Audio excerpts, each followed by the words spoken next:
Halo Kak Alfu, Ah, selamat malam. Selamat malam.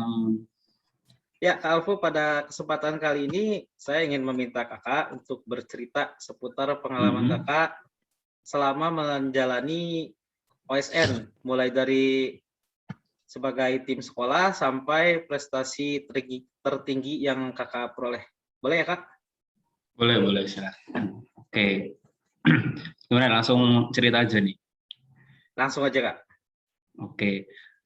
Jadi saya dulu sebenarnya awalnya itu berada di tim kebumian ya di sekolah saya. Cuman waktu itu karena saya rasa kurang cocok kayak gitu. Akhirnya di tahun pertama, berarti kelas 10 tuh 2016 ya, dan tahun 2016 itu awal saya ikut ya pelatihan-pelatihan OSN, tapi awalnya itu di kebumian. Nah, kemudian pada waktu itu merasa kurang tertarik kayak gitu kan. Akhirnya saya keluar tuh, saya fokus lomba lain. Tapi setelah kurang lebih hampir mendekati 1 minggu kalau nggak salah, 1 minggu sebelum mulai OSK ya dulu namanya masih tingkat kabupaten. Nah itu tiba-tiba ada salah satu anggota tim dari geografi itu yang mengundurkan diri seperti itu. Nah akhirnya pada waktu itulah saya diminta untuk bergabung kembali, namun di beda tim seperti itu. Akhirnya di tahun pertama saya langsung bergabung di tim geografi. Nah di tahun pertama ya karena masih tingkat kabupaten ya, dan mungkin di kabupaten saya memang kurang kalau kita berbicara mengenai OSK, OSP seperti itu, yang pokoknya per OSN itu masih belum terlalu center lah dibanding dengan kota-kota besar lain ya. Kalau misal karena saya asalnya dari Ponorogo, jadi ya kita lebih banyak bersaing dengan teman sekolah sendiri kalau di Ponorogo, sehingga mungkin waktu itu perjalanan ke kabupaten masih masih sangat bisa dibilang masih mudah seperti itu. Kemudian setelah itu saya karena memang tahun pertama itu masih belum muncul interest gitu ya di geografi, ya masuk di OSK, kemudian lanjut di OSP ya masih gitu-gitu aja, masih belum pertama itu masih masih belum muncul kayak gitu kan ya, masih belum muncul ketertarikan juga sehingga semangatnya itu masih ya masih bisa dibilang uh, masih kecil lah seperti itu awal-awalnya. Nah, kemudian setelah masuk di tahap OSP, kemudian mengikuti OSP-nya, pengumuman ternyata peringkatnya itu masih pertengahan sekitar 46-an kalau nggak salah. Waktu itu ya itu menurut saya sudah waktu itu ya ketika waktu itu masih udah bagus lah segitu itu. Tapi ternyata ketika saya berpikir lagi, kok hasilnya cuma segini gitu ya. Terus aku belajar selama ini buat apa? Meskipun waktu itu memang porsi belajarnya masih masih belum terlalu banyak ya. Karena waktu itu saya masih aktif juga di organisasi seperti itu di sekolah. Kemudian masih fokus ke lomba lain, lomba yang diadakan oleh Kemendikbud. Waktu itu masih ada NSDC sama LDBI. Nah, di tahun pertama tuh masih kepecah-pecah tuh. Saya masih mengikuti cabang lomba yang lain, tapi juga hasilnya masih kurang maksimal karena kita masih dari tim sekolah saya masih berhenti juga di tahap provinsi.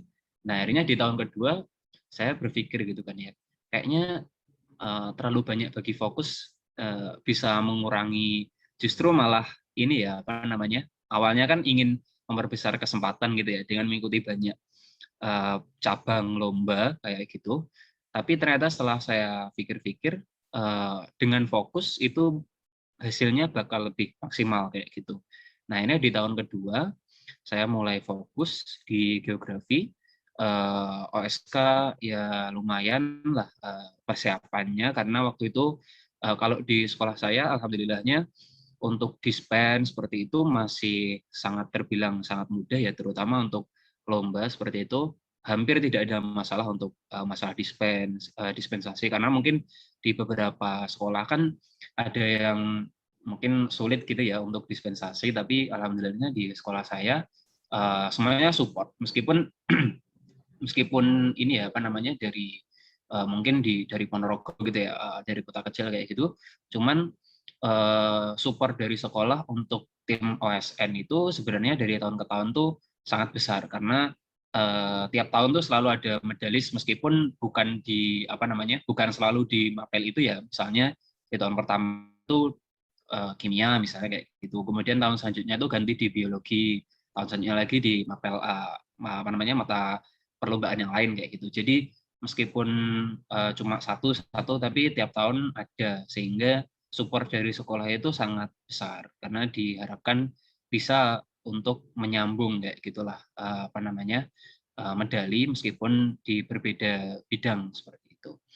Nah, sehingga di tahun itu tidak ada masalah untuk dispensasi, kita bisa belajar bahkan di perpustakaan, nggak masuk kelas gitu juga nggak masalah. Yang penting kayak misalnya tugas biasanya tetap harus mengerjakan sih. Kemudian saya biasanya hanya meluangkan waktu tuh untuk mengikuti ujian ulangan harian gitu ya di kelas. Jadi saya masuk kelas itu ketika ulangan harian aja, kemudian atau misal ada ujian-ujian yang lain yang sifatnya mungkin praktek kayak gitu ya. Ada beberapa ujian lisan juga karena tergantung gurunya ya.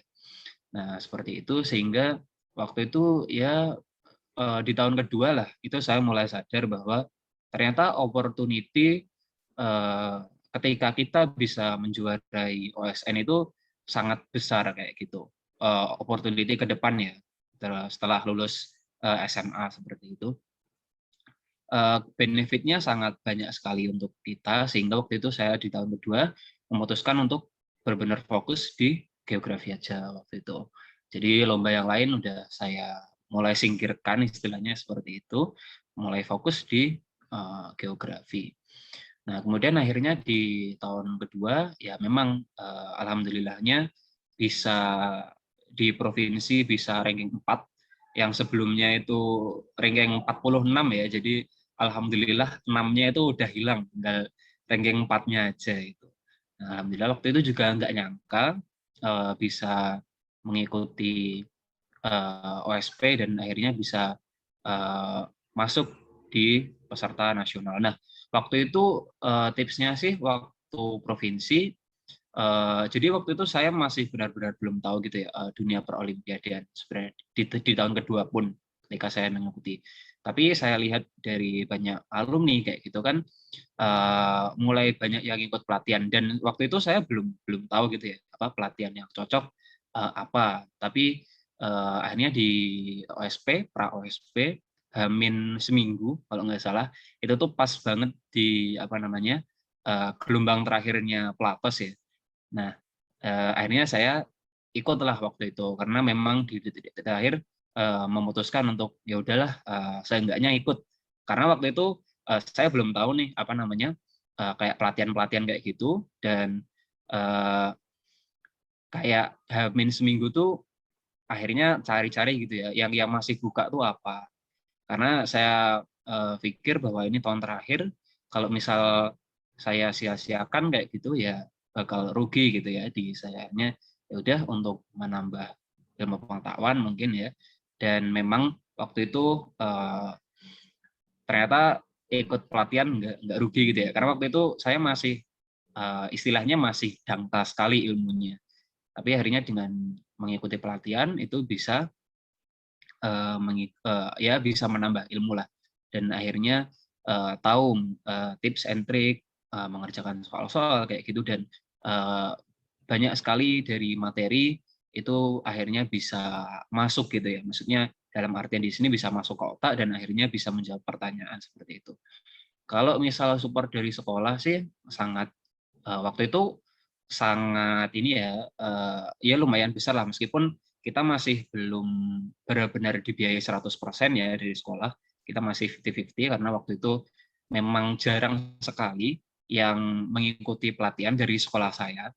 Akhirnya untuk meyakinkan dari pihak sekolah pun juga cukup menantang lah.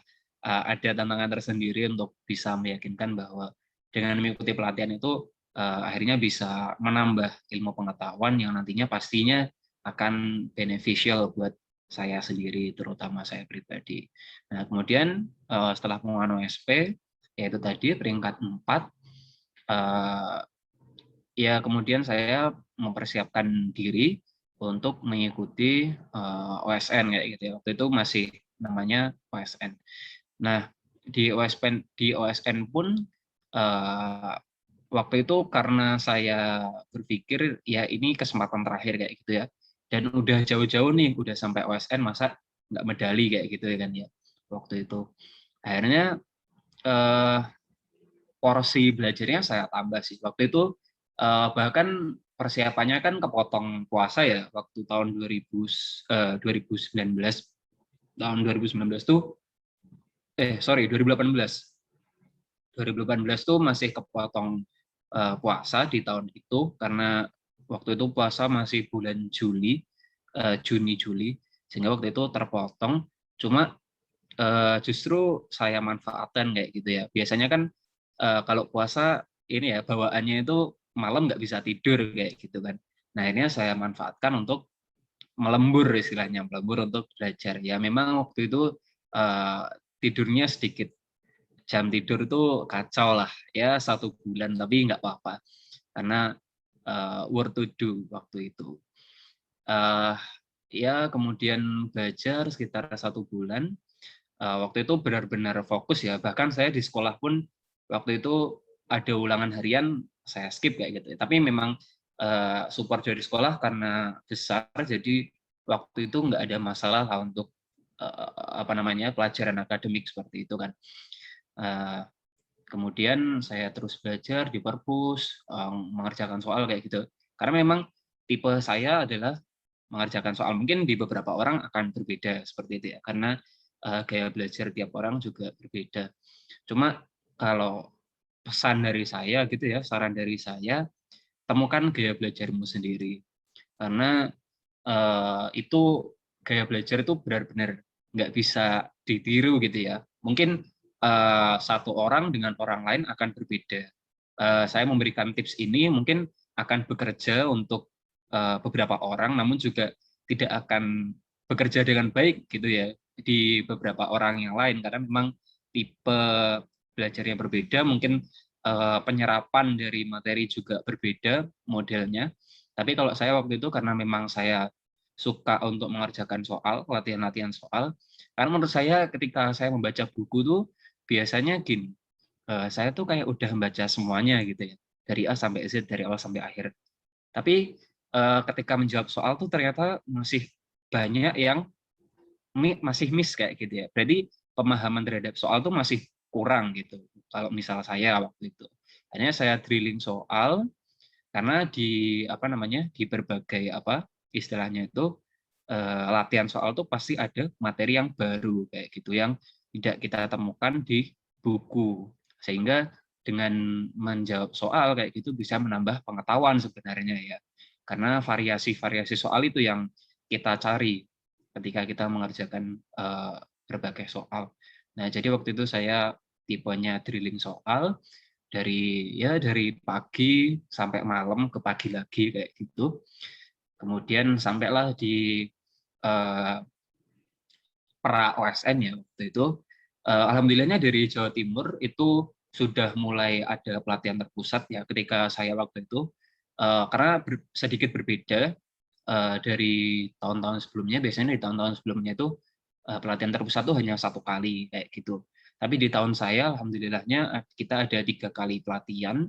Jadi sedikit banyak itu sangat membantu juga ketika kita mempersiapkan diri gitu ya, sebelum sampai ke tahap nasional. Nah, setelah melewati 3 pelatihan itu, pelatihan terpusat selama 3 minggu, berarti totalnya sekitar 3 mingguan. Terus kita berangkat ke Padang. Dan ya alhamdulillah waktu itu di Padang semuanya lancar kayak gitu ya. Waktu itu sih karena masih offline ya, jadi mungkin karena geografi ada tes lapangan. Nah, itu kan waktu hari pertama itu pasti dikasih ya tempat-tempat lokasi apa namanya kita akan ke lapangan tuh di mana kayak gitu. Nah, saran saya sih kayak cari informasi kayak gitu ya, karena akan sangat membantu sekali ketika kita berada di lapangan, kita tuh udah tahu lokasinya. Entah kita menggunakan apa namanya, waktu itu saya hanya menggunakan apa namanya Google Maps kayak gitu ya. Saya lihat pakai citra satelit gimana sih keadaan lokasinya kayak gitu ya. Di sana kan karena waktu itu di pantai. Nah, saya lihat ada faktor A, B, C, D yang kemudian malamnya itu saya siapkan itu dan kayak draft apa namanya draft untuk FWT kayak gitu. Nah, kita belajar dulu. Nah, menurut saya itu sangat membantu sekali dalam orientasi lapangan, pra lapangan ya, sebelum kita ke lapangan. Nah, karena malamnya itu saya sudah mulai mempersiapkan ya, ketika hari hanya di tes lapangan, ya lumayan mudah lah. Dan akhirnya memang ya alhamdulillahnya bisa dapat medali kayak gitu. Nah, itu sih ceritanya. Mungkin panjang ya, tapi ya itu pengalaman yang mungkin nggak bisa dilupakan selama hidup ya bahkan. Iya Kak, mau tanya ketika Kakak mengikuti yang tahun kedua ya, yang tahun kedua itu kenapa Kak milihnya geografi? Kenapa nggak kebumian lagi pilihnya? Kan awalnya Kakak kebumian lalu pindah geografi. Nah yang tahun kedua itu kenapa pilihnya geografi? Oke. Karena waktu itu saya lihat itu kesempatan di geografi sangat besar ya. Karena jujur kalau kebumian itu awalnya itu memang banyak hafalan.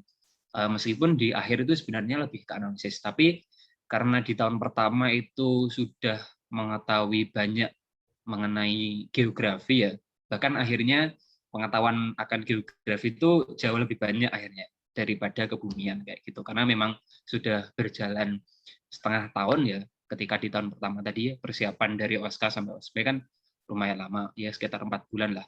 Nah, sehingga udah tahu nih kayak gimana sih geografi, gimana kebumian kayak gitu. Dan ketika saya timbang ternyata lebih seru geografi. Kalau menurut saya ya, karena seru aja sih bisa karena di geografi bukan hanya fisik ya, bukan hanya materi fisik, tapi ada materi sosialnya kayak gitu. Nah, sehingga kayak ternyata seru juga apa yang kita kerjakan tuh semuanya akan saling berhubungan gitu antara satu aspek dengan aspek yang lain, antara sosial dan fisik itu pasti saling berhubungan. Jadi lebih serunya itu di situ karena akhirnya pengerjaan soalnya tuh lebih ke analisis modelnya dan ya saya suka aja kayak gitu akhirnya bisa get into geografi akhirnya. Dan di tahun kedua memutuskan untuk mendalami lagi geografi seperti itu. Oke, berarti faktor apa tadi sebutnya keseruan itu mempengaruhi banget ya Kak? Atau apa sih sebutnya Iya. passion ya? Nah, benar. Iya, jadi Passion, semangat, karena mungkin kalau misal kita udah passion, udah semangat tuh ketika proses menjalaninya ya, proses menjalani proses belajar, kemudian proses mengerjakan, dan proses untuk memperkaya pengetahuan itu tuh akan lebih seru kayak gitu. Kalau misal kita didasari sama senang dulu gitu. Karena kalau misal kita nggak senang kan pasti menjalaninya akan berat ya nantinya. ya Tapi kalau kita betul. udah senang dulu tuh bakal lebih ringan lah, meskipun kayak mungkin akan ada banyak tantangan juga ya ketika kita memilih suatu pilihan kayak gitu. Tapi karena kita udah senang, karena kita udah mau gitu ya untuk menuangkan passion kita, mengeluarkan effort kita di situ karena memang didasari oleh kesenangan itu tadi, itu pasti akan jauh lebih ringan daripada kalau misal kita ada burden gitu ya di diri kita. Wah, aku nggak suka nih, tapi aku harus ngejar kayak gitu. Nah, itu akan berbeda dengan kalau misal memang suka dan kita mengejar apa yang akan kita tuju kayak gitu. Malah jadi beban ya Kak ya kalau kayak tadi kondisinya. Benar. Kalau nggak suka ya. Baik Nah, Kak, gitu. ya Baik Kak Alfu, terima kasih banyak sudah berbagi pengalamannya. Semoga bisa menjadi inspirasi untuk semua siswa yang akan mengikuti kompetisi sains di tahun ini. Amin, amin. Baik Kak Semangat Alfu. untuk angkatan 2021 ini ya. Oke, terakhir Kak, sepatah dua patah kata untuk peserta yang atau siswa yang akan mengikuti kompetisi sains di tahun ini. Singkat aja Kak. Oke, kalau pesan dari saya sih terus semangat ya, kejar apa yang memang worth to ya untuk dikejar lah kayak gitu. Dan menurut saya dengan mengikuti kompetisi sains nasional ini adalah sesuatu yang patut untuk dikejar karena memang nanti benefit dari apa namanya dari kompetisi ini tuh nggak sedikit kayak gitu ya. Benefitnya banyak sekali, terutama untuk pengalaman kayak gitu. Karena pengalaman itu nggak bisa kita beli, pengalaman itu hanya bisa kita raih dengan kita itu melalui apa yang kita lakukan itu tadi. Baik Kak Alfu, terima kasih banyak atas waktunya. Sampai jumpa lagi di lain kesempatan dan semoga kita selalu diberikan kesehatan. Amin, amin. Terima kasih. Terima kasih.